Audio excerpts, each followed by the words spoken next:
I feel like I'm forgetting him. And that makes me sad. What did it mean to him to be in the military? Everything. He was hardcore about the military, and pararescue is what he wanted to do.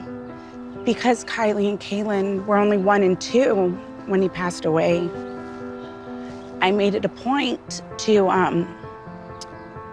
constantly show them pictures and videos because I wanted them to know who he was. Do you feel comfortable sharing what you went through? Yeah. Josh was deployed at a time that his father, out of nowhere, he ended up having a mild heart attack. So immediately I called the Red Cross to let them know that, hey, Josh needs to come home. His dad is in the hospital. During the time that he was going over to California, his dad had a massive heart attack. The day after the funeral, Josh had to return to his deployment.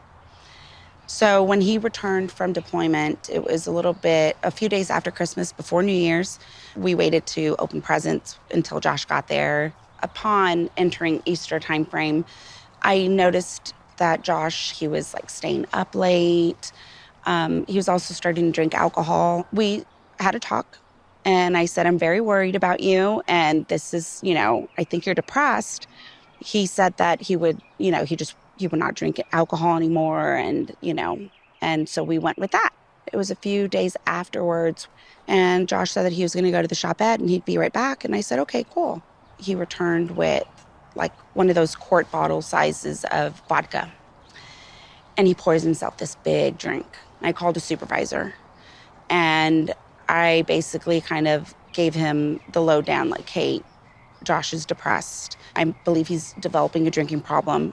And within like 5 minutes, his supervisor, his flight chief, his first sergeant, they all show up at the house, and they talk to him and take him to go see a chaplain.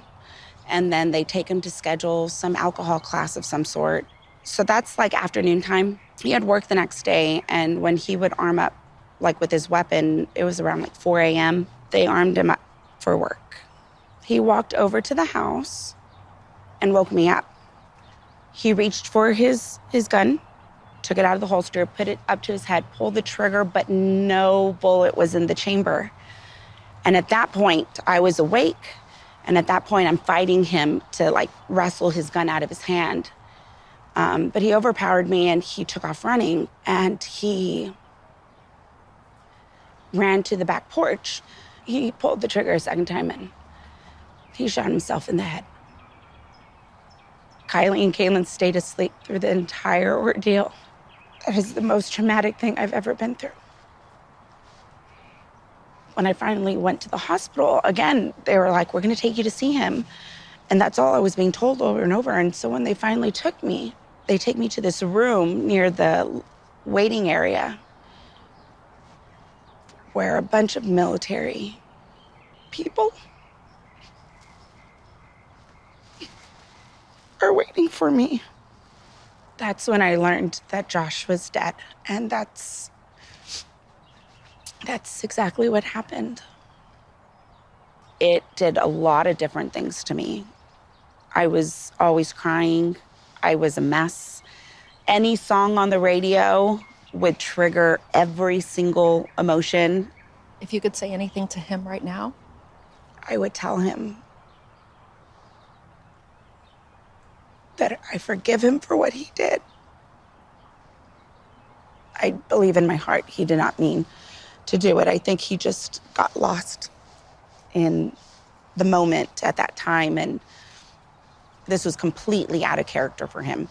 All I can assume is his father's death was just too hard for him, because ultimately, and one of the things I struggle with the most is I'll never truly know why. I'd never experienced depression before, right? So when Josh was, when he had returned from deployment and he was grieving his father, I couldn't relate to him. I didn't understand what he was going through. And now that I do, my message to those would be, if you don't feel comfortable talking to anyone, that's okay to a certain extent. Don't keep it to yourself because you're only delaying your healing process. This in itself is healing for me, to be able to have this opportunity to talk about Josh and bring awareness to suicide. And let's remember Josh and hey, this is who Josh was. Thank you for sharing not only your story, but a piece of you and a piece of Josh, and for being so vulnerable so that other people can learn from it. This means more to me than any of you guys will ever know.